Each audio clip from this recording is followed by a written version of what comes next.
So I guess this might be different from the straightforward artist talk where I'm showing you work, explaining why I made it, what it means, showing you old stuff that you didn't know about and new stuff. But I want to remind you guys that one of the other things we do as artists is we make things happen.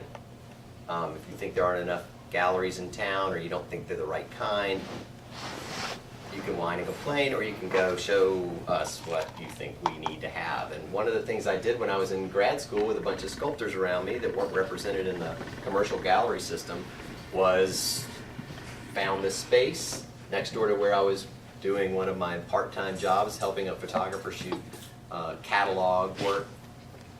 He said, oh, go next door, there's a beautiful space. They just finished doing the sheetrock. I walked next door, and in the back of the room, in the back of this 5,000 square foot space is a 2-story high iron furnace, and I was making bronze castings, but one of the things we also did is it takes a team to do iron casting, and it's quite a show. So it's a performance art that also happens to produce some cast iron. I mean, it's really, you're loading iron in the top of a chimney that's on. So it's, you're wearing all this protective equipment, it's, everybody gets their testosterone going, women and men. And you wear leather outfits, and people come there, and it's really kind of a dramatic and interesting thing. So the connection with that process and this being a plow factory was really attractive to me, and I thought that was enough. If I can talk this landlord into letting us use this space, we should throw some sculpture in here and have an event. And as you guys know, it's hard. Where do you start your resume? How's your resume get lines on it, and one of the things I always remind students is every now and then you got to make things happen for yourself, and maybe you have a show in your studio, you clean it up and you put your work up and you label it, and you have a reception, and that counts. That goes right on your resume. And I know it's a challenge at first for you to have something that doesn't say your school at the end of it, and everybody has that issue. Everybody that's famous had that issue when they were unfamous, and one of the things that you need to understand is that every now and then one of you is going to be really good at that. That's going to be something you enjoy doing as much as making artwork, or maybe it helps you meet more people and allows you to learn about writing like it did for me. But this space, and I'll go through pretty quickly some of the things. This was in '91, I think. This is the King Plow Sculpture Show, we called it, because the name of the place was King Plow. And so I got about 8 friends of mine to help me do this, and this is what it's now called the Art Center. That's us. And also it had a lot of studio space. They were trying to figure out how to renovate this building and what it could be used for. And they had a couple of photographers. And when we attracted 2,000 people to the first opening, they said, would you like to do it again next year? And we'll pay for the beer. So one of the things, this is Robert Gerald. This is the show, basically one half looking forward, that same kind of view that you saw before, after. The only photographs, only 2-dimensional work were of iron casting. Nancy Goldberg's photographs of that event that I mentioned. These are the people that helped me. I found a hat there, so I was ahead of the curve on the trucker cap craze. That's my guard dog. I have a smaller dog now, the size of this dog's head. But these are the people that helped me do it. We spent the night there because it was kind of in the warehouse abandoned district of Atlanta, which is now the Marietta Street Arts Corridor. So you never know if you do something and it works, that other people might follow your lead, or you might be a colossal failure and have a really good time at it. But this program ended up going on for 4 years. That's what I used to look like on the far right. This is George Beasley, who's my mentor at the University of Georgia State University. These are the award winners that went to Spelman. This is King Shaw, the person who owned the building, and I talked into letting us use the space. So basically what happened was, I wasn't a curator. You may wonder, how do you get to be a curator? Do you take a class and major in curating? I'm not aware of that. I mean, sure, Sotheby's would charge you a lot of money and tell you were going to get a degree in that, but I'm not sure it works that way. So what you do is I organize the show by just telling people, 25 bucks, you got to bring the work there, and that will pay for the invitation and the beer. But if you get invited, there was no jurying or whatever. And I went to the old school that I went to undergrad up in Athens, University of Georgia. And I went to my old sculpture department and put the flyers up, and I asked my teachers up there, the famous ones, or the ones that were well known in the gallery circuit because they'd been established, if they would exhibit with us. because I knew that the students might not be able to draw as many people as they would if they had a lot of these well-known sculptors showing with them. No delineation between teachers and students, you could tell sometimes, but it was really great for a student to be able to put their work on the floor next to their teacher or mentor. This is Robert Clements. He actually did some of the MBTA, not MBTA, the MARTA stations. So this is like too tall to even photograph, but this is a teacher from Athens, Georgia. This is a poet that's never made sculpture before. So, you know, this is Lisa Tuttle, who used to run the Atlanta Arts Festival, which was a huge thing. So anyway, this is a shot of, this is when we invented color. So the reason these are in black and white is when I first did the show, all the newspapers asked for a actual print of silver print, the black and white print with the post-it note on the back that identified it. That's different than it is now. So I learned to document things in black and white because that's what the newspaper said they wanted. And then later, you know, you're taking slides and of course for your documentation, but it's not because color hadn't been invented. It wasn't that long ago. It's just that that's what the newspaper wanted. That's what documentary work looked like. And usually magazines didn't print in color because a lot's changed, and that's a luxury to be able to see as many things as you can in color. At the same time, one of my jobs was helping install work at the High Museum of Art. So this is the cover of the Atlanta Journal when this big exhibit came in of Tiepolo's work from Budapest, and that's me with my white gloves on doing this. So I worked as a installer. So I had a sculpture background, so I knew how to make things, and then I learned how to art handle, which were two of the very important things to being curator and handling other people's artwork. And that's what the High Museum looks like. And I also met a curator there while I was painting the walls and handling artwork, and Susan Crane hired me to make a Sol LeWitt mural for 2 weeks with a really good painter. I don't know why I guess I did some drawing and painting, but she really knew me through sculpture, but I guess she figured I could handle it. And the studio assistant for Sol LeWitt goes and shows you how to make these paintings, and these are very laborious. There's 3 processes for each of 3 layers under each one of these colors. And it's where I learned to make the world's best taped edge, and I've shared that experience and technique with a bunch of artists. So it was a really interesting process, but it's one of these things where you learn a little something with every weird job you get, and later it's great for me to know how to do a taped edge if I want to do a projection on a wall or whatever.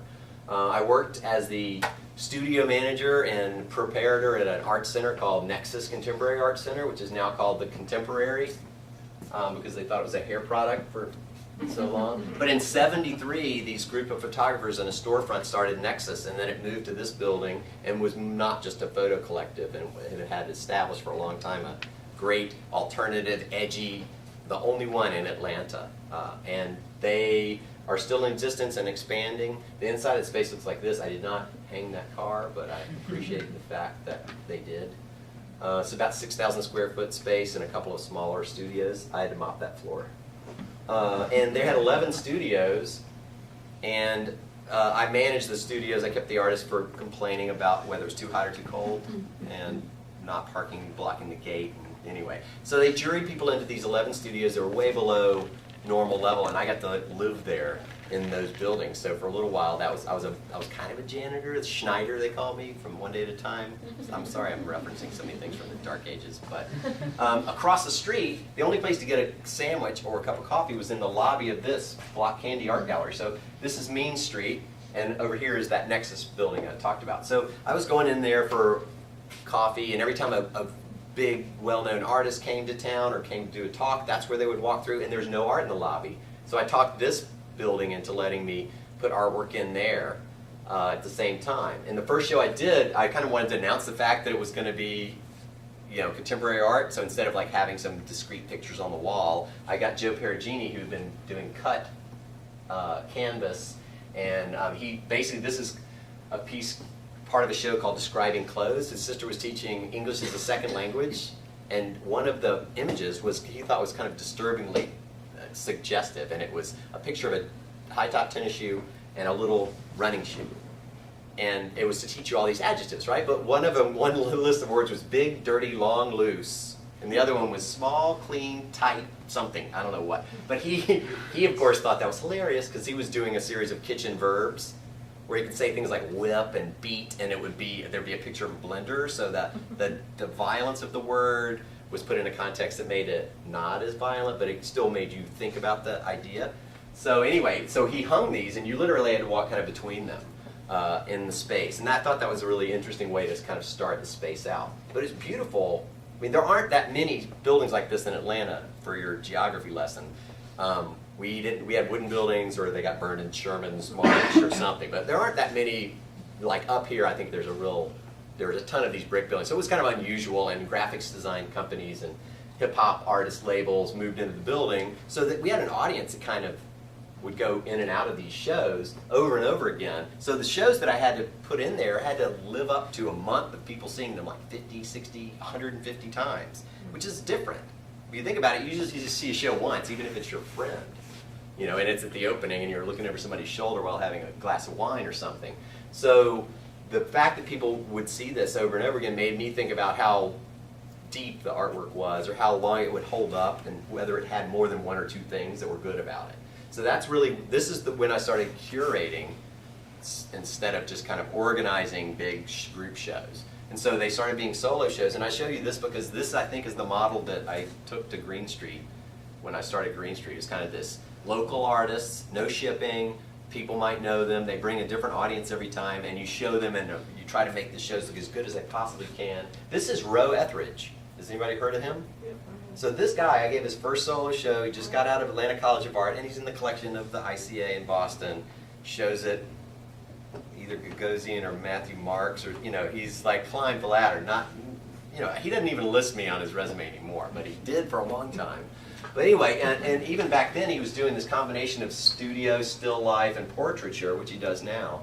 But he's, it's just interesting that, and he did these junipers in this space as well. These are color pinhole photographs by Roe Etheridge. So while I was working there, a guy came over. I got a call from Georgia State University, and they said, hey, do you want to do this repair? Somebody called in and said they'd pay to have this cigar store Indian repaired.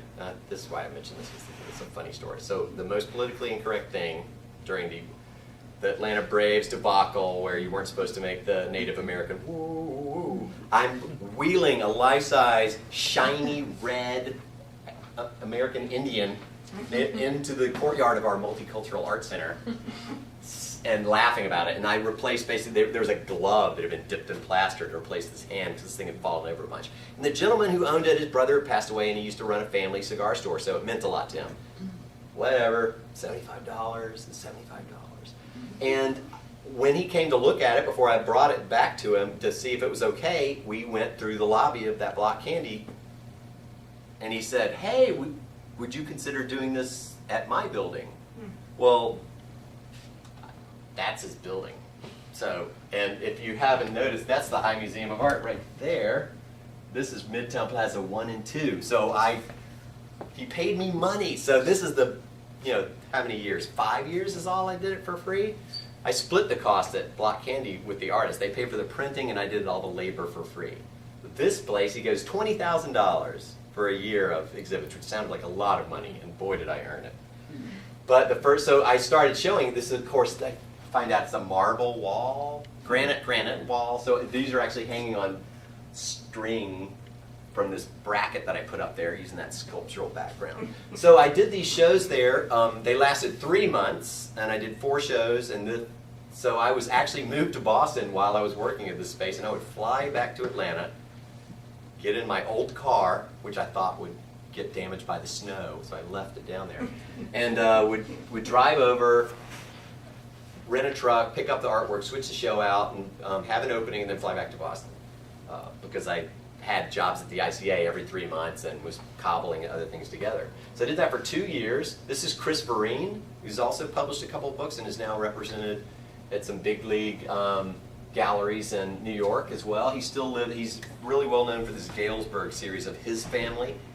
And he shows these people that you almost think he's exploiting or making fun of, and then you find out it's my cousin, it's my mom, this is my world. So he's kind of being honestly showing that, you know, that when we make those quick judgments of people by what they wear and where they live, we are doing that at our own peril. And there's some nice humor in it. But he also writes on the edges, kind of explaining that my sister Candy the day after they got divorced. Those kind of narratives are actually written on the image. This is a wedding at the steakhouse. Do I need to say anything else about that? Okay. That's Candy, his cousin right there, who I know he knows is like hilarious to photograph. So the two people in the background eat there a lot, and she was a waitress there. So that kind of, this is the way the real world is, and when you point it out to people that, think that's funny or think that's embarrassing, you're actually revealing something that tells a great narrative and talks about all these different issues of class and stereotypes that are interesting to talk about. And photography does that really well in this kind of documentary sense. So when I moved to Boston, I wasn't going to start another space because I didn't know enough people, and I walked past this subway station in my neighborhood every day, and it was chained shut and had 5 or 6 mangled shopping carts with snow melt in it that they didn't use in the winter because I don't think they had a key to that lock.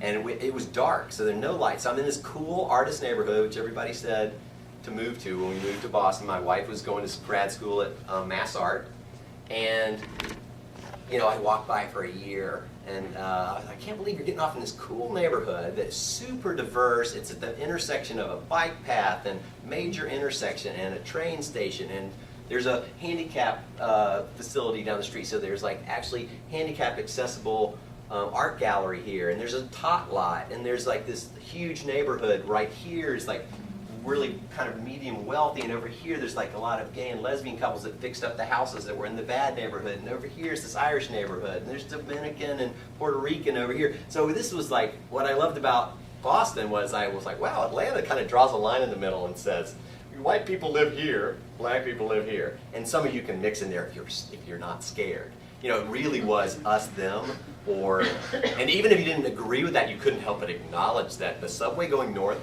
had African American people in it, and the subway going south had, Caucasian people in it. So when I came to Boston, I loved the fact that there was too many of them and too many of us.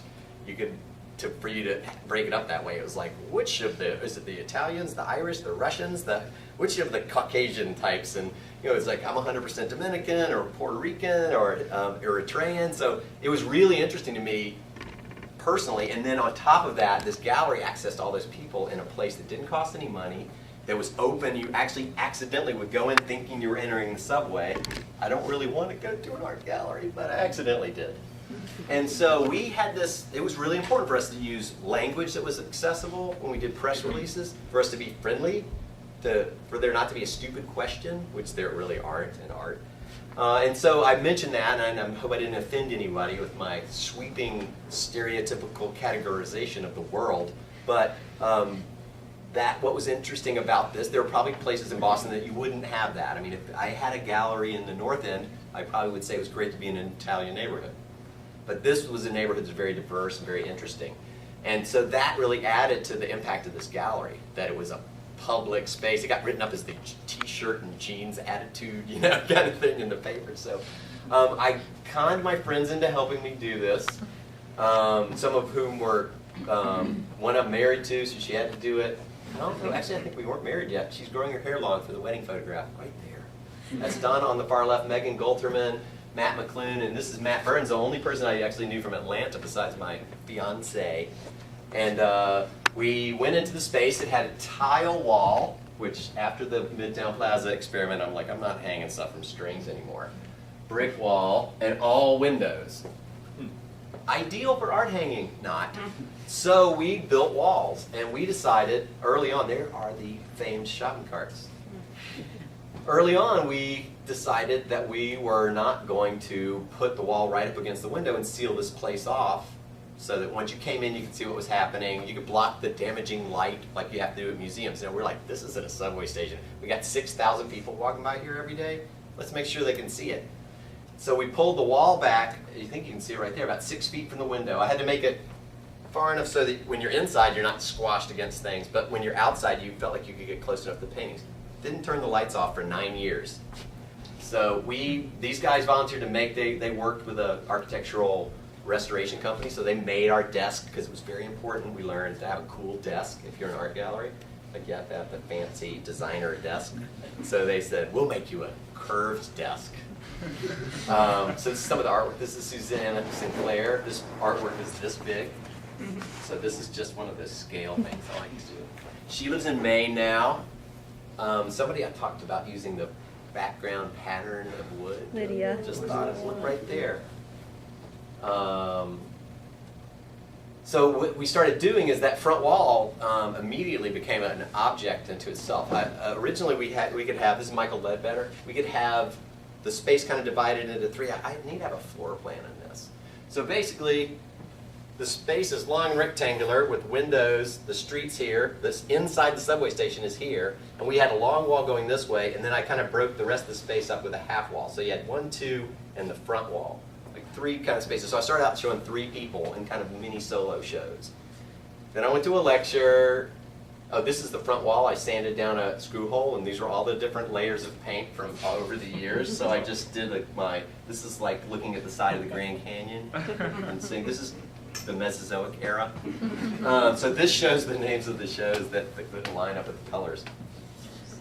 And I went to a talk, and this is Linda Lesley Brown using the front window. This is the front wall. And one of the people was from Art in America, and she explained how you got a show reviewed. And she said, we only do solo shows. You need to be the first of a kind. It has to be kind of a big deal, because I got to pitch it to my editor, and you got to beat out everybody else. And it's only in September when the magazine's thick, because you're just in a little Boston town, not New York or LA or whatever. So you're like, woo, woo, woo, woo.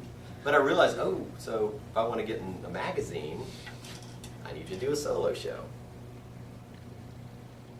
So we started mixing it up after that, and I, literally learned something by going to these talks at a school where you're like, you think you know what you're doing, and then somebody comes in and they invite them into a professional practices class, and they reveal this, like, you're like, oh. And I certainly understand why it's harder to write about 3 people than it is one, and in a magazine you want to get in depth.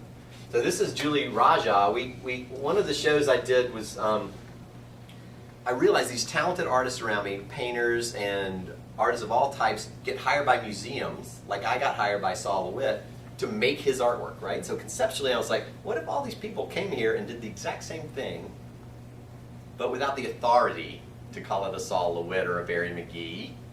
So this is Susanna Sinclair. She painted that painting I showed you, but she also worked as an installer, and she was showing us how Barry McGee taught her, and Barry McGee's assistant taught her how to make these background things. This is step 1. You paint the background this color. Step 2, you paint that. Now she's painting the other color. So what I thought was great about that is, like, there's second generation, like the artist's assistant or the artist teaches her to make it. Now she's teaching a second generation of artist assistants to make these.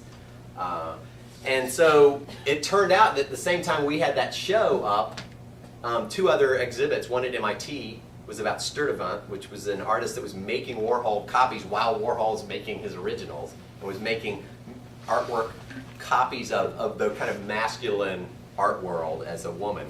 And she also was looking at appropriation at a time, right on the cutting edge. So there was a show about copying that I didn't know about at the same time. There's Susie. I took this picture, and then we got on the front page of the Globe. There's the Sturtevant show. And then this was Marie, what is her name? I try to say Marie Gallo, but it's not that. Anyway, you're not writing this down anyway, right? Okay. So anyway, this is the show at Brandeis. And actually right now at the ICA, because it's a retrospective, they have a piece like this. I have a little corner of that in my bathroom right now. So anyway, we thus thought it was really interesting because it wasn't copyright infringement. We weren't selling it. We weren't saying it was something it wasn't. We were just pointing out that there's something interesting about the authority, the conceptual leap that Saul LeWitt did, which was, I'll have somebody else make it. An idea is the instruction for making art. And so it didn't matter who made it. He was separating craftsmanship from the idea, coming up with the idea which he valued higher. And even Duchamp was talking about that. So we thought that was an interesting idea. But I also realized this community of artists around me could come and produce these with the authority. There was one other person that had done a Saul LeWitt, so we did that. She did a Barry McGee. There was somebody who did a Rob Pruitt and 2 or 3 other things. And then one guy was making fake Rolexes. So he was making them out of cardboard and spray painting them, and they looked really good from about this far.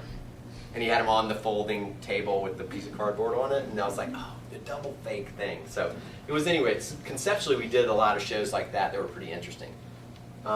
This is Emil Corsillo, who now unfortunately has been seduced by Puma to be work for them, and I think he's got a clothing company called Hillside. But these big paintings, he went to BU, and he was a grad student that I taught, and we did this show of his work, and I realized that I, at some point, had forgotten to ever have live people in any photographs that I'd ever taken of my space. And one of the things that we were like, you have to take pictures during the receptions. You can't tell us that you have these big crowds coming and they're really diverse and it's really interesting. And then it show us empty building, empty space, empty space. So it was kind of an interesting thing. I just remember that. So this is the other side of the wall. So this shows you that dividing wall. This is the long wall. The street's out there. Alexis Granwell started a space in Philly. That's Emil's head. So a lot of the people that worked with me and volunteered with me at Green Street, just because it was fun, ended up thinking I should do this myself, and at least 4 of them now run galleries at colleges and schools and other places. One of them just about runs SCAD, Steve Eichmann. I don't really get to take credit for that, but I'm just saying the coincidence is you meet these motivated people when you volunteer and put a little money into something, you actually draw with you a network. Right? Everybody talks about networking. Well, sometimes networking comes from people saying, you're willing to do the work. I'll call you when I got an idea for a project because you'll show up and make something happen. And there's free beer, which I like to think of as second only. And then this is I put this slide in there because this is Chris Now. And the other thing we did at the space was we built it so that it would do what artists wanted galleries to do, which is like, can I cut into your wall that's backed with plywood and made so it was a really great gallery wall. And because I can build a wall, I could say yes. If I was the person that would have to hire somebody to repair that, or was very precious with my gallery wall or our gallery wall, maybe I would have hesitated. But I was like, wow, you're willing to do the work and make this crazy thing that's cutting apart the drawing and then reshuffling it and attaching it. So that's the edge of a piece of sheetrock that's cut out along the lines of this drawing. To shift and really talk about that, is it 2D, is it 3D, is it kind of the low relief 2D, 3D? And he showed with another artist that glued things to the wall and made poured paint pieces in acrylic and then peeled them up and put them on the wall. And when I left town for the weekend and I put them in the space, I said, you two figure out how to share the front wall, because it was only 2 artists. And they decided while I was gone that the reason they were so nice is because they were both from the Midwest. And then they went to a swimming hole near Blue Hill, and they decided to make a piece of artwork together, something I would have never asked artists to do. And each of them pushed the other one into doing things that they just didn't even consider. It wasn't what they did. Chris Now never put color on the wall. It was always black and white with a pencil drawing. Nancy Murphy Spicer never distorted or stretched the poured paint pieces after they were poured. And then, when Chris asked, she was like, why not? Look at this. Because she was pouring it in between the cracks on the floor. And she was like, no, because the drawing I did is being distorted. And Chris is like, I don't know why I don't use color. I use it in my paintings, but not in my wall drawings, to make sure that they look like drawings. And each of them changed the way they painted from then on. They said that was the most inspirational. It changed what I think of as my default set of rules I make when I paint. So that makes me feel like I set up something. I didn't have anything to do with it. I was out of town. But I put this place together, and all of the people that worked there set it up so that it had this feeling that you could experiment there, that you would be supported there, and that great accidents happen, that they probably thanked me in their artist talks, even though it was their decision, and I really just was fortunate enough to pick them to go together. This is a front wall that they shared. It's called Swimming in the Midwest. Imagine that. And then I invited the interactive installation class from the museum school. And this whole thing was run by a Max MSP MIDI interface. Doesn't it sound like I know what I'm talking about? No, it actually literally you draw out a circuit pretty much on the computer, and when you tell something to go every 5 minutes, or when somebody breaks a beam or something, it turns a computer plan into an actual object-based thing that happens. So you say, play this sound file, turn the power on to whatever this thing is attached here whenever I say, and repeat it. It's like a flow chart that if this happens, then it does this. So everything in here, this is a bubble machine that rotates, and there's a hairdryer that blows bubbles. This is our giant, complicated ping pong ball shooting. It shoots through here and lands there. There's that air blower which blows these bags up every now and then. It was insane. 17 artists in like this one space, and I thought I had been experimental until they came in, and I was like, no. They were sleeping there at night. You know, you saw the difference between working at school and working where there's 6,000 people walking by. One of the best things about it was it attracted the high school that was right down the street. You know, when I'm listing off all those great things about the gallery location, I skipped the 1,500 person English high school down the street because they stood outside because it wasn't cool to go into the gallery until you have a microphone and a punching bag and a TV. And I thought it was because these guys were so great, and the museum school students go, no, you put a TV in there and the kids will come in. So this, actually I have this slide because they were smart enough. I was like, what happens at night when the windows are closed? This thing looks like crap if it's not working. You know, come on. You know, it's really compelling. It's like, how do we tell people, where's the instruction sheet?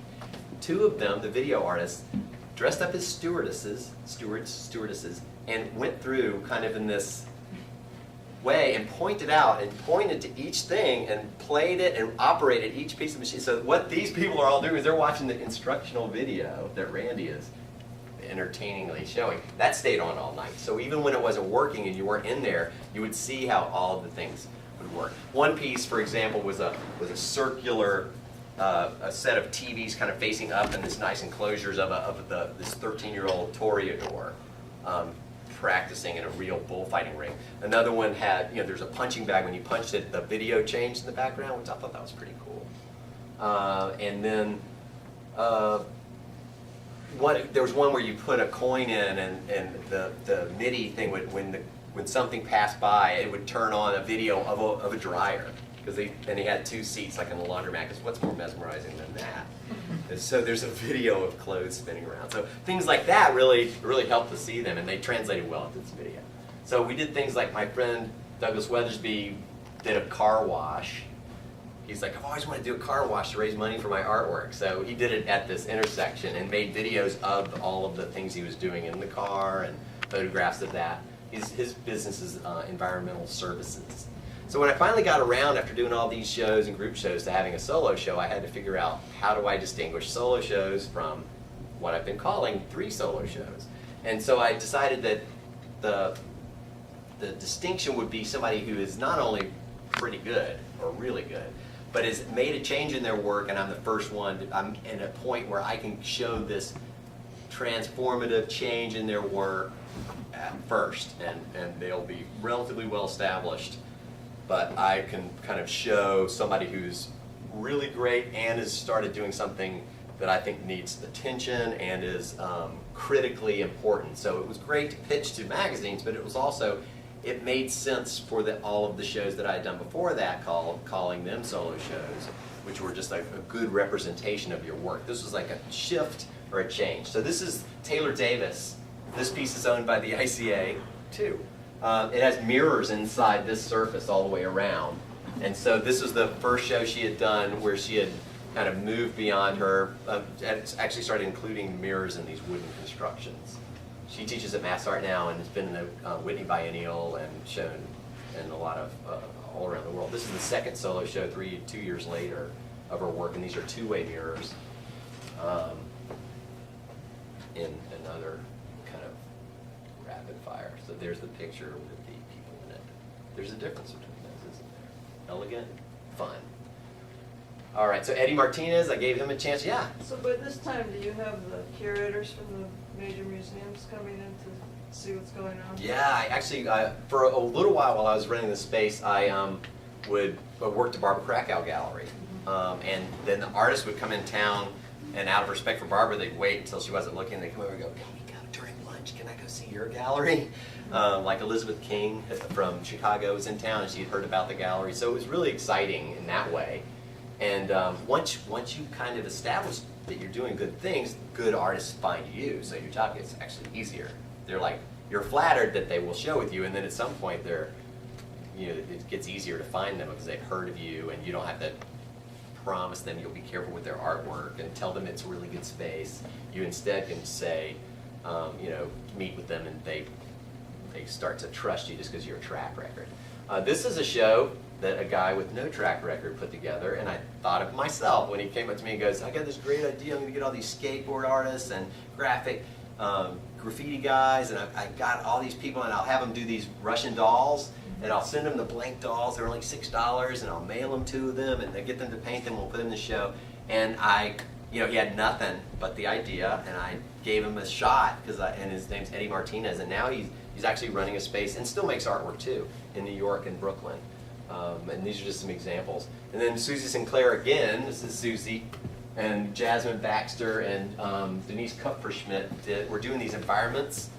They were kind of making these places. They were changing the way something felt. They did all these decorations on the wall. We had our 5th year anniversary, which is a long time for a nonprofit. What year is this? Artist run. This is, so let's see, 98 to, so probably 2003, 2004. Is that Started how? in 98. Hmm? Started in Yeah. 98.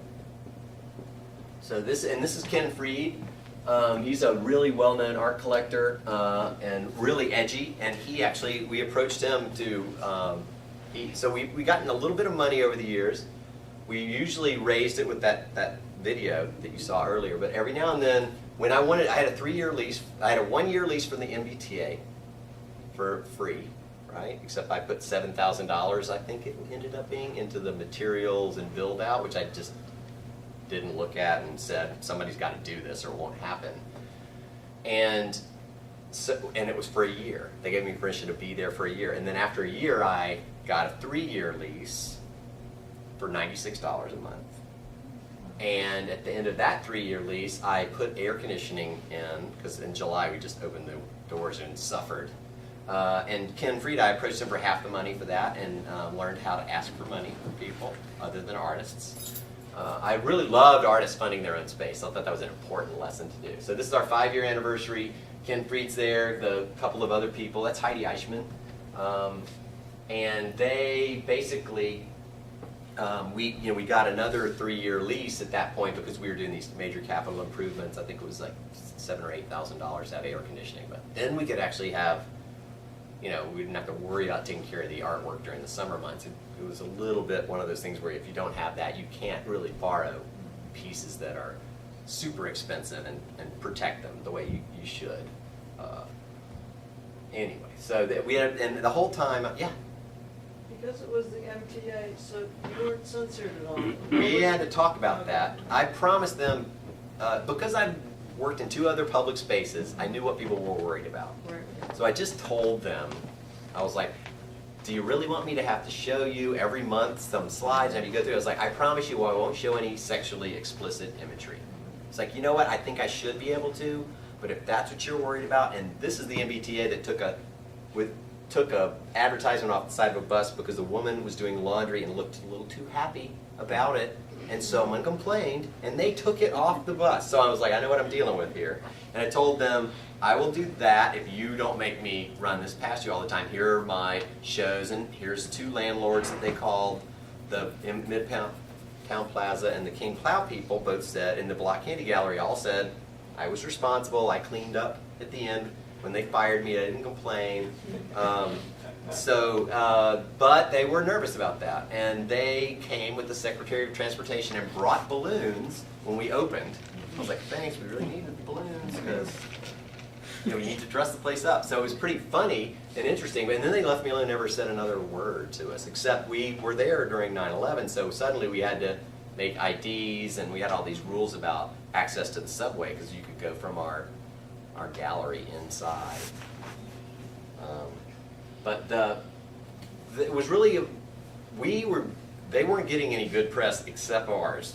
This is the train system that everybody likes to complain about. So they got in the paper, and I always gave them the shout out, and they were very pleased. It wasn't very hard to talk them into it. It was very hard to talk them into it the first time because I I had to meet with a person who was actually that leased properties to the MBTA.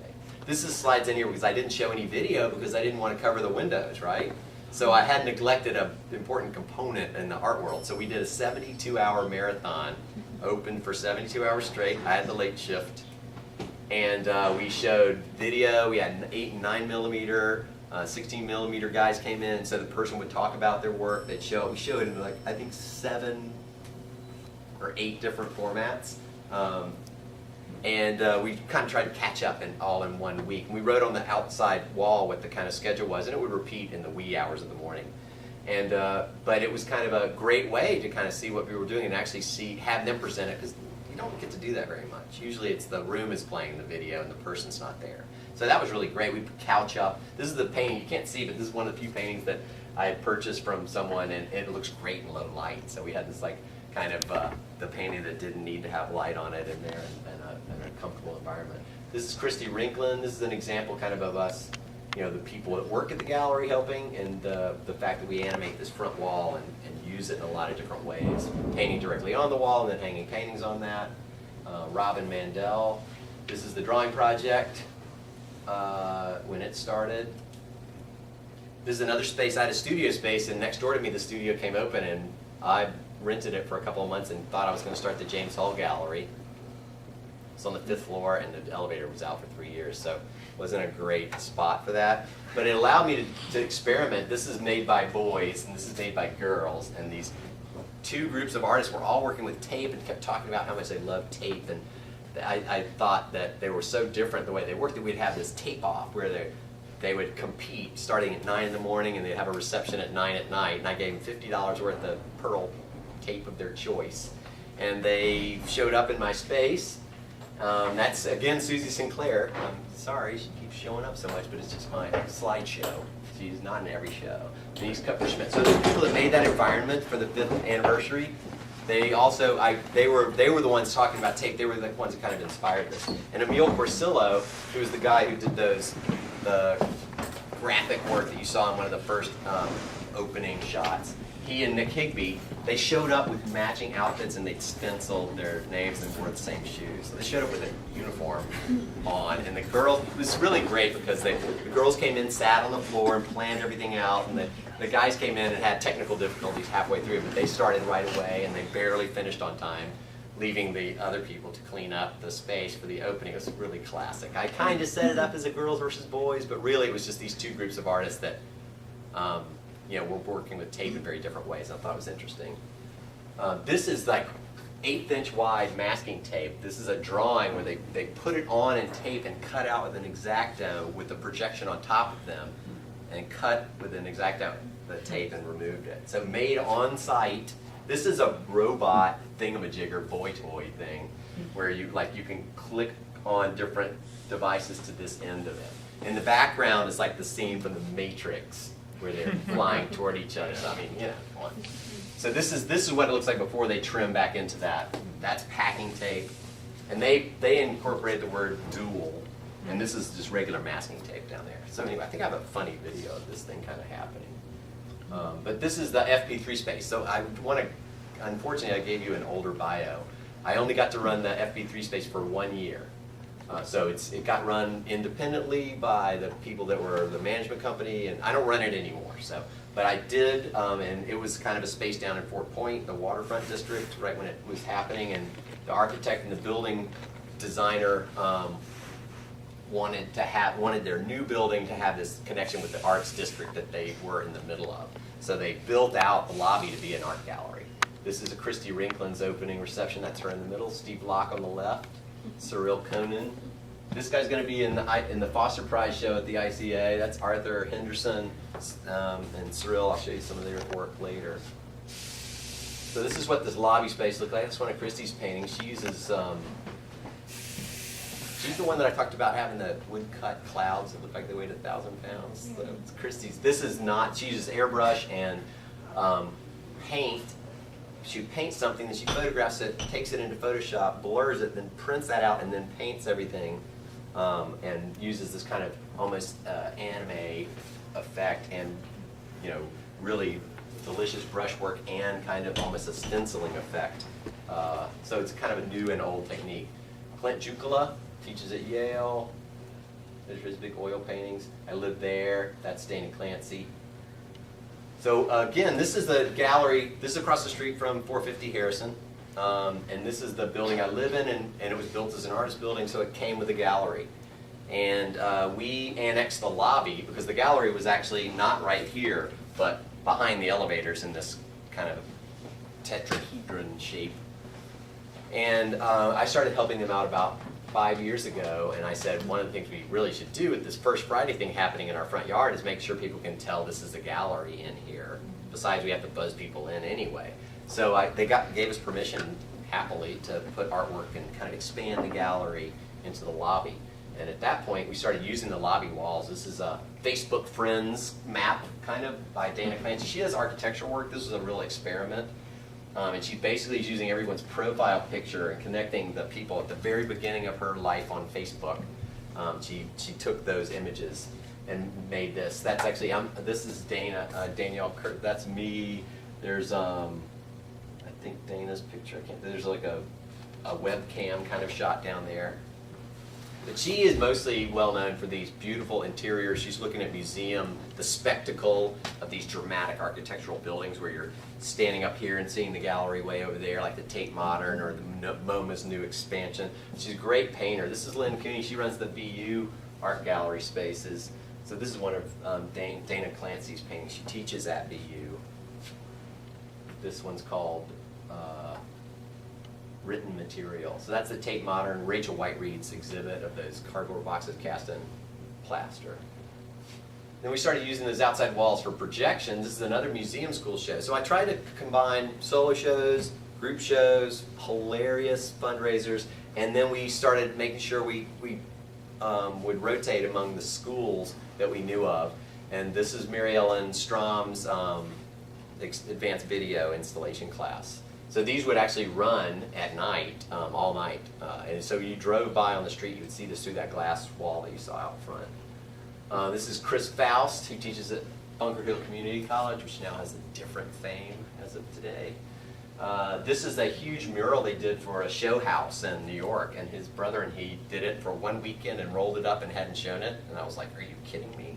So he put it up in our lobby. It's on canvas. He rolled it out and he painted in the edges. So this is 3 different types of clear cutting at 3 different continents, but they put them all together, and it's really kind of that simplified color where there are like jumps between each color. Not quite to paint by numbers, but it almost looks like you've taken a JPEG instead, make it in 64 colors or something.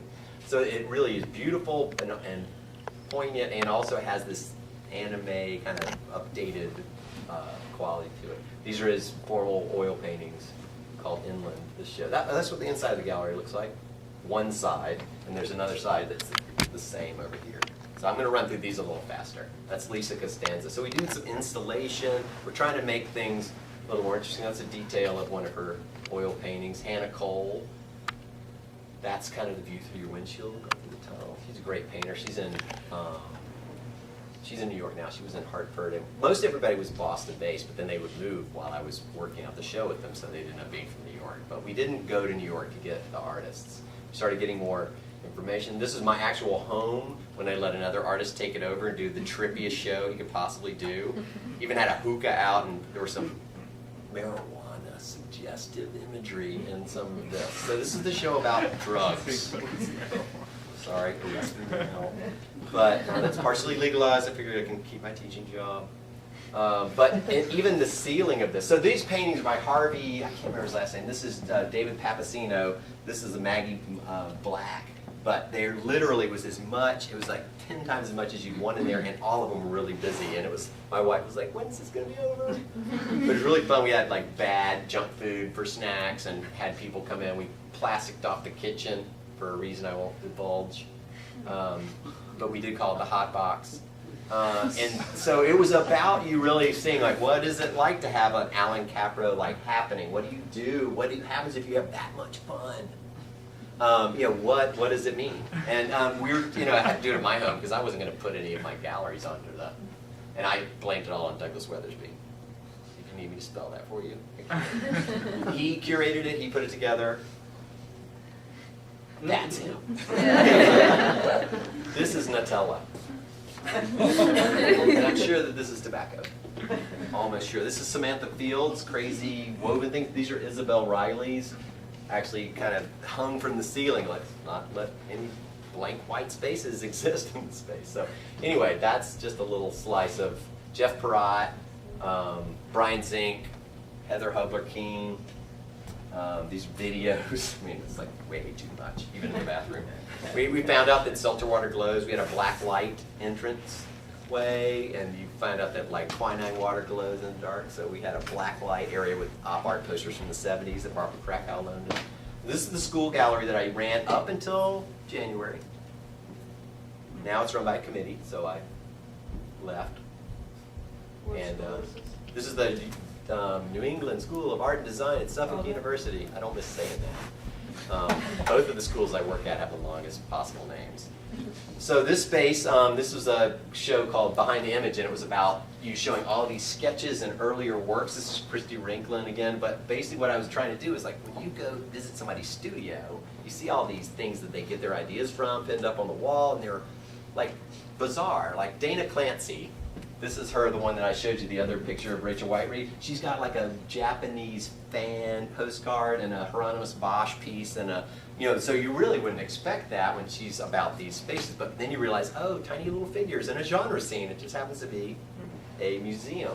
So I thought it'd be really interesting to share that kind of impact. Sketchbooks on shelves so you could go through them, and usually they'd connect directly with the big finished piece. So it was really kind of a great way to reveal all these steps that lead up to that magic final artwork. This is Heather Hobler. She made a drawing on one on top of the other of every single image in this book, superimposed on one another, which I thought was great. And this is Morrison. I've done really well with the name so far, though. But so that's what this is. Joe Wardwell. He uses rock song lyrics and puts them against Bierstadt, kind of those great American mythic paintings in the background. And these are the catalogs of like Bierstadt. This is rock posters, and this is a Bierstadt book. And these are samples of his text that he's laying out in pencil. That's the space. This is Kara Phillips, who did plastic surgeons before and after photo rooms and consultation chairs as a way to get to that weird thing that is changing your body around. And so that literally is a real Beverly Hills or New York, Upper East Side consultation room where they meet you to have you tell them how much more beautiful you'll be if you change your body around, face, body, I don't know what. But she was a great photographer, and that was her first solo show. So this is Isabel Riley in a show called Construction with Jeff Smith and Laura Evans. That's Arthur Henderson. That's pretty good waffle donut. Those are all made of foam and hand painted, and that's the Shoney's Big Boy hair on the top, I think. And that's a giant cow head by Arthur Henderson. These are Lena Brutze, a Danish artist that I knew in Fort Point when she lived in Boston, and she brought these pieces in, and they're counterweighted by this little cast bronze objects, and they kind of activated the whole space. That's the weight. This was the On the Road show, my summer show one year. We did lobster rolls and work about travel. Who was traveling? Where's Laura? So this is my friend's cross-country bicycle trip. This is the guy that does the big paintings, Chris. This is like on Tyvek, and he wallpapered it up. This is Douglas Weathersby, who does logs, photographs. They went to Medellin. These are Hannah Cole. She actually took pictures from the car and would perforate them with this text that was like the text messaging, because she was thinking about how texting while looking at something else, like there are these two forms of communication that were kind of superimposed on each other. So there'd be like home soon, and there'd be the picture of what you were seeing when you were hearing that or seeing it, but pretty interesting.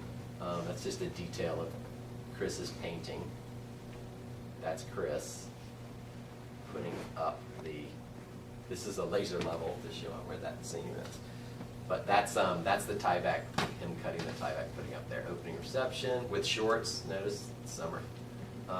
This is Gretchen Helene, who did poetic narratives that were about a road trip where she rode motorcycles to Alaska from Boston.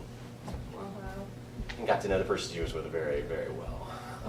But they were really interesting, and she narrates them, and inside these motorcycle helmets is the sound of her kind of talking. And I asked her, I was like, can you make it, we were gonna have to read everything. And I asked her, would you consider voicing this over? And she said it took several takes, but she was so happy because she was really good at it. Like, every now and then you ask and they say no. Other times you ask and they're like, I'm so glad I did that. So you put this on in the show, and it would be her very poetic way of describing these. So she's a good photographer and a good writer and had a good voice. Who knew? That's Gretchen on the left. Jonathan Hills, who I got from Oklahoma, but because I went to school with him in Atlanta years before that, his work got better and better. He was making wooden spoons when I knew him, so I knew he'd trust me, and he shipped his giant sculptures. That's about actual size of that piece. So these are his pieces from the show at Suffolk. There's an opening shot. This is laser etched MDF with a little bit of wax on the surface of it. What was his name? Jonathan Hills, H-I-L-S. Oh. And that's various and sundry curating activities. So, I end up doing things where I'm going to the Concord Art Association, and they have a member show, and I have to narrow it down to 25 people. So like 125 people hate me and 25 people like me. But that's part of what you do, is you try to put a show together, pick the best work, and then actually make the pieces that end up together look good together and lay them out. So this is the action shot somebody else took of that process. And this is in Italy. I took a group of 12 artists to Florence in this residency, kind of a rest and relaxation residency. But we brought, along with that, we brought artwork and did this show in a small space in this beautiful villa. Yeah. Sorry, so you're not really doing like what the Gaussian would do, where that you have not making artists that money. you represent. You're just sort of like cycling through on a monthly basis, and Yep, you don't. nobody stays there. Right. Yeah, very good point, very good question. That's actually the biggest difference between,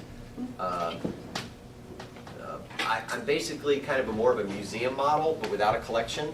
You're trying to make important work, write it up well, support it in every way you can, pick the best work, and then it goes away. He's not a dealer. You're not a dealer, so you know what's nice about that? In 2 years, if they're not making stuff I'm interested in, I don't feel obligated to show that work again. That's not really the way I think about it. Is that connected to the whole nonprofit thing? Yeah. Yeah. Okay. And it's connected to the nonprofit thing, but it's also connected to this launching pad mentality, which is like, find great people, make them look fantastic, give them a few options. If they are game, they cut into the wall and they combine with somebody else, or they voice over something, and then they get picked up by a gallery, and you're not mad. You're happy that they're picked up by a gallery and they can make money at something.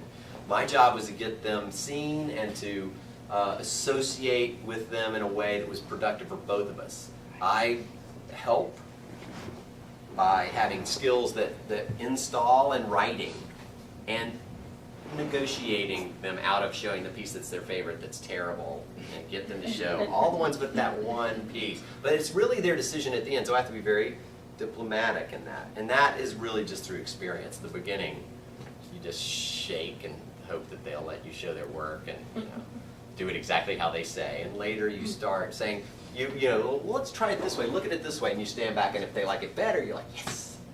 But you don't say it's got to be this way, or at least I don't. You would if you were the gallery person, maybe, because there'd be a different relationship. But it's kind of like another artist showing your work. It was really, and that's what I enjoy about it. So, We're at the 1 hour did we already mark. do that? James. We're at the 1 hour mark. Just so you Okay. know. So these are just other examples of shots inside the Laconia Gallery. This is the video piece, which I think we already saw that, didn't we? Okay. We did a Best of the Photos show. This is the salon that Lisa Costanzo and I did, which was all about no art, but we made an art bar. We replaced the TV over the bar with a loop of the Venice Biennale slides that I'd taken when I was there, and we had coffee for everybody in the building in the morning, and Lisa's a great baker, so I have a nice cappuccino machine. I figured that was cheaper than going back to Italy. And she baked things, so for every Sunday, we would serve coffee, and we had, this is the art bar, so I made it out of leftover plywood, Home Depot buckets, that's the Venice Biennale, and so we had, you know, basically what we don't have in Boston is the bar where everybody, all the artists hang out, but it was just a way to point out the social side of art making, and we had ping pong. My friend made this panel, and my painter painted this panel. It's really deluxe, but it was also fun, and everybody can play ping pong pretty much. And then I showed Stanley Kubrick. I did a loop of a really gorgeous part of 2001 Space Odyssey in the background, and then the next day, or some of the days, we'd show like Wallace and Gromit, and it was a Valentine card making. So we did this salon idea, which was hang out, and we had crafternoons where they do these little projects. But we just thought we'd use this space for something completely different. And Lisa really had always wanted to do this bake thing, and she's a great painter, but she also baked things, and she was trying to figure out how to launch this business, and so she could test drive it. I'd always wanted to have an art bar, so we just kind of collaborated, and she decided to bake the history of the United States. So you talk about people not wanting to wait an hour. She made us look at these cakes. That's Lisa. She took this Cook's Country website and she adapted all of these cakes throughout U.S. history.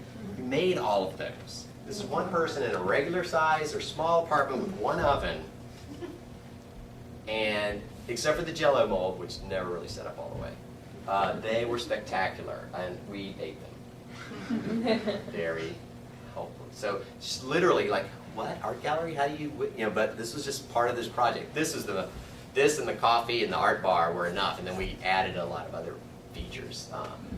But that, I mean, that's the mini ha-ha cake. I can't remember all the stories. But if you look up Cook's Country Kitchen, you can find the recipes for all of these. So, you know, that's the full range of things. Scott Listfield, I'll just fly through these. Jason Chase, we put slot cars in there.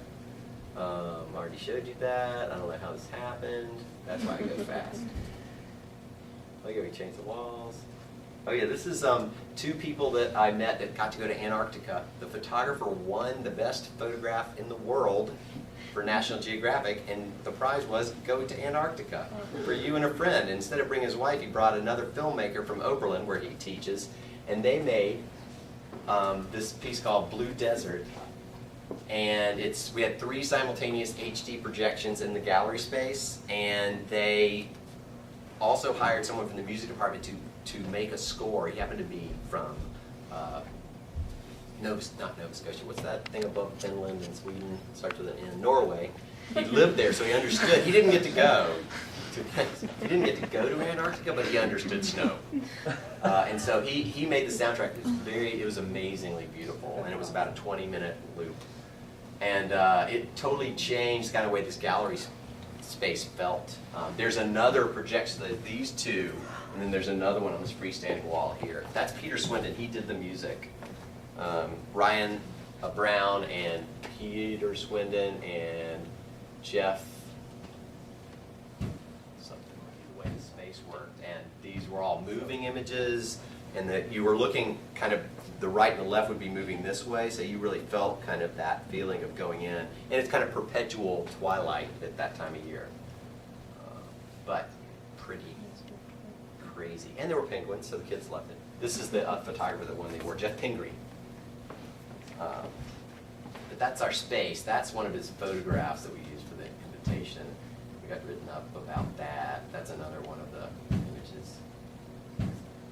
Big Red Giant. This is Robin Mandel. These are made with plexiglass mirrors stuck into the wall, and the light shines on them, and they triple. They have this effect. But he made a whole room of these. Kind of crazy sculptures. So that's about all I was going to say about this. I'm just showing you the range of work that we showed in there, sometimes more than once. And the installation, Randall Thurston's a guy I teach with at the New England School of Art Design. All cut out with a razor knife, hand one at a time, installed, but it really looked good from outside.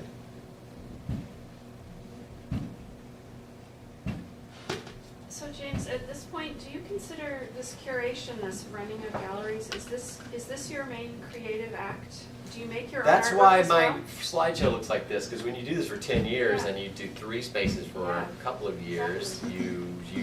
you know, it is very creative. Yeah. The dialogue is the same, but I'm not making it. What are you doing? I was like, I'm Yes. starting and stopping in the studio, and then I'm Right. leaving for 2 weeks, not going in there, and then I'm going back in. But is it difficult because it sounds like, I mean, No, it's not. I I miss mean, it now. you and do I'm, miss it, so. And now I'm only running one space, and I'm in the studio more. So it's Right. sometimes you just have to take what you're given. Right, And I do miss it, and I feel like one of the things that made me a good curator was being a maker, being able to shift back and forth. Absolutely. And I was losing a little bit of that. But I've been shooting photography and making work the whole time. I just really wasn't getting it to those next two steps of really editing it down and thinking about it and going back out and making the better one. I would just kind of get the good idea started and then be distracted. Say, Right. you know what, I should put this time into this show, because you can put as much time as you possibly want into these things. And I think that everybody saw the videos of this earlier, so. We should probably take questions Yeah, at so this let's point. do that. I'm just gonna go to the end. I don't know, I think I got this 3 times in here. I'll let that play, because this is a time lapse, and it doesn't have any sound, I don't think, or if it does, I'll turn it down. Questions? I'll put it back to the front. So this is that tape-off show, and it shows them from start to finish, slowly making it.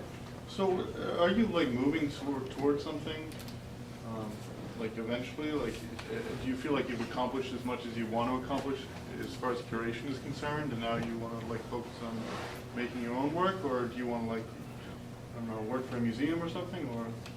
Well, that's, you know, every now and then I feel like you know, I work for a museum, and then I realize I talk to my friends that work at museums, and I've gotten to know quite a few. They get this show about every 3 years, and they work on it for the 3 years before they do a show. And as far as working towards something, I've already gotten there. I kind of think that this is as good as it gets for independent gallery people. I'm getting paid to come talk to you guys. But also, I've got a place that's 6 inches from where I live that I commute to for the gallery, the other side of the wall. I live in that building. It's in an art area. So that's Laconia. I live there next door to where the gallery is. I think the next thing that I do is really continue to reinvent focus more completely on the artwork, figure out. In September, I have a solo show at the gallery, which is my deadline for like having the next thing I'm going to do figured out and finished. I mean, I've got a lot of finished work ready for it, and then I'm going to have a trip to Como, Italy. I'm taking a show of 15 artists from Boston to Como, and they're showing with 15 Italian artists. So that's kind of the thing I'm accidentally again doing. I've done 2 shows in Italy, which it was a dream when I went to school there to have that cultural exchange. So I am open to having things happen, and I've been involved at a school gallery and an independent gallery and museums, so I know what they're all like, and I've enjoyed it. I still do some stuff at the Peabody Essex Museum with amazing, valuable, rare objects, which I really love being trusted to handle. But I think right now it's basically, I teach in a photography department, I run a gallery that shows all different kinds of things, and I make a range of things between sculpture and painting and photography and video. So, the stuff that I make has to do with this kind of superimposition of now and then. This is the Bridge of Sighs. This is one of my photographs. This is the Bridge of Sighs, and this is the Dodge Palace, which is being restored, and it's being funded by this fancy advertising that's screened up there. So I love seeing this collision of, inappropriate in some extent, but this kind of crass commercialism and this, beautiful space. And I look at a lot of restoration images and the age of things. So I have this kind of, classical idea, but they're also about the cultural value of art, which is what I think I come from, what I'm doing, what I think is important when I make spaces happen. So I can just run through. I've got a series of these photographs which are taken in the room and forum. So, I'm gonna write you an email. okay. I have to bring a student to a portfolio review. All right. Is that your camera? No. Okay. Is Laconia Gallery still an art space, or is Yep. it more of There's a show of two SMFA grad students right now, Julia Sesko and Molly Stiegel. We did two back-to-back kind of spring art student shows.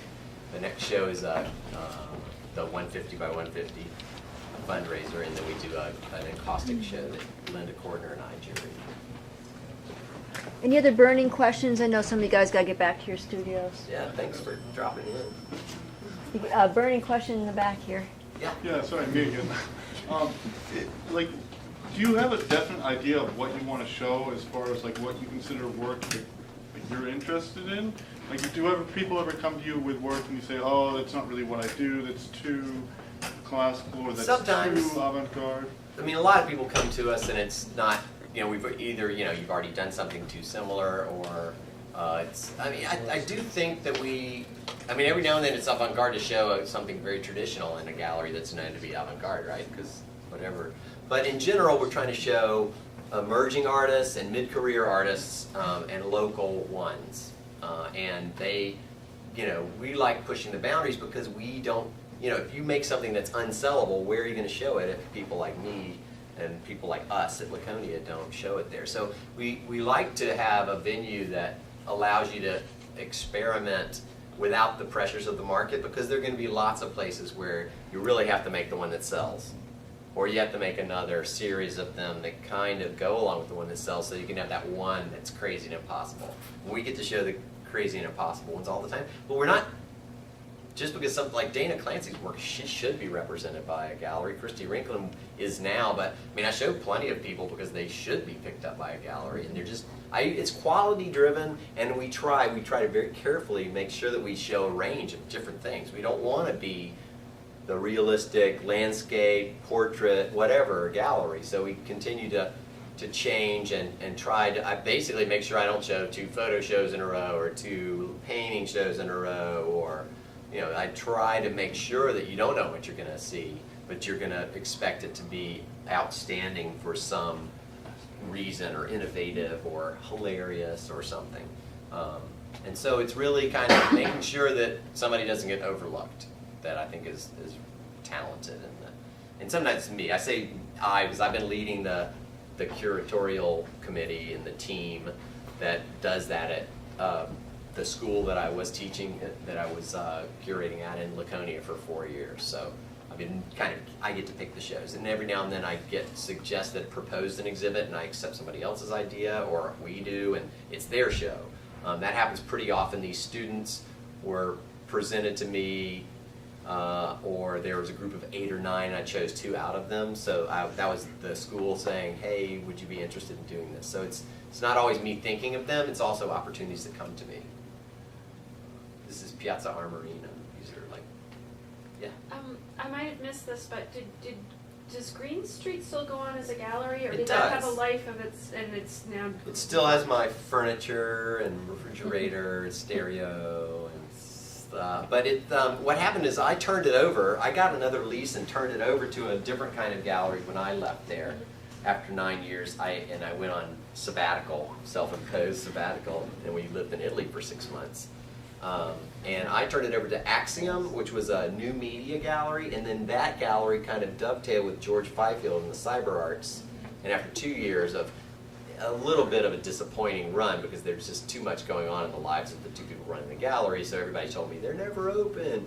Now it's the opposite end of the spectrum, where it's well-staffed, and George Fifield, who lives right up the street, and is singularly focused on this Boston Cyber Arts. He now has a Cyber Arts gallery, and it's really doing as much, I think, as it ever has. So it makes me feel good that it's still there.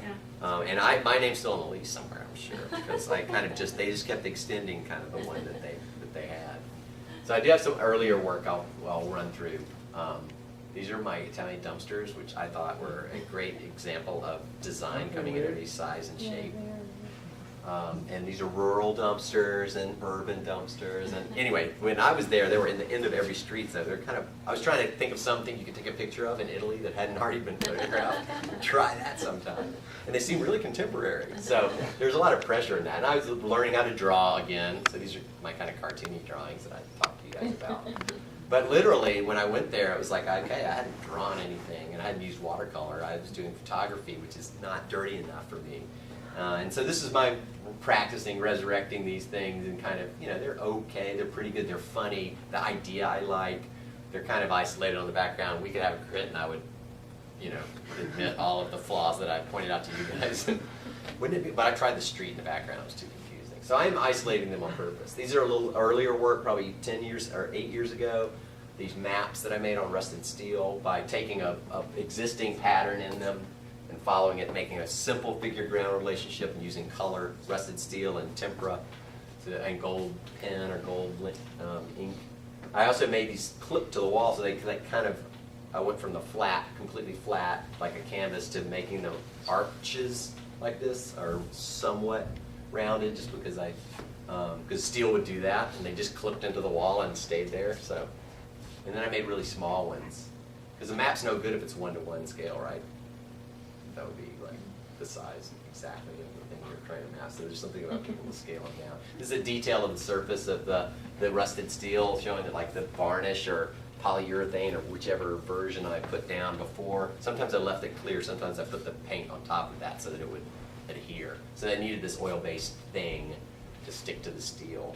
But, and I kind of implied, this is early, before Google, there were these stereo aerial photographs and satellite photographs that looked like this. So this is gold leaf on rusted steel. So my thing as a sculptor was like, rust was the thing you fought all the time. You're cleaning it off, you're trying to not have it happen, you're trying to, and then gold was the ultimate, the most precious metal. It doesn't rust. So I was kind of using these two materials as the, you know, the kind of height and depth of the kind of material spectrum to do this figure ground relationship and suggest these kind of macro, micro geography things. And they're pretty. They're very pretty. That was very seductive.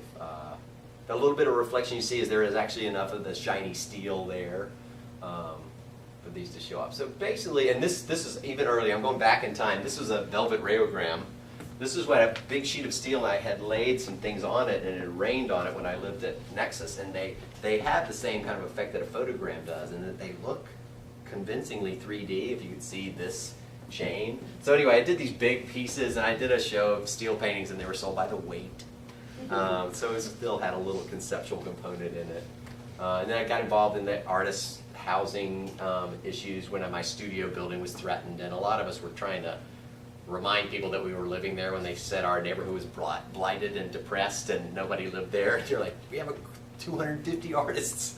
So this is a mock-up to show people the scale of the buildings that they were going to put in along the waterfront in Boston when they were trying to decide you know, how high they could be. So I had this rolling cart, and this was the height of the building, and had two airplanes end to end on the side, just to help people kind of, I was looking at all the diagrams. So I felt like I could use my artistic talent to make these very dense documents that say how tall something is and what it's going to look like more accessible to people, and to try to convince them. And that led to a group of work. So again, we're going backwards. This is me zooming in all the way to the triple decker, which I made out of balsa wood. It has a sandpaper roof. To these circles on maps that then I abstracted the groups of circles. I had circled the different art spaces in the neighborhood or in all of Boston, and to show Boston how close together all these things were when I first moved there. And then I generated this like shape from that, and I just used it as this funny snowman kind of thing as an interesting shape that I started trying to represent the idea of these spheres of influence and art, visual arts thing. This is the cubic foot of green space.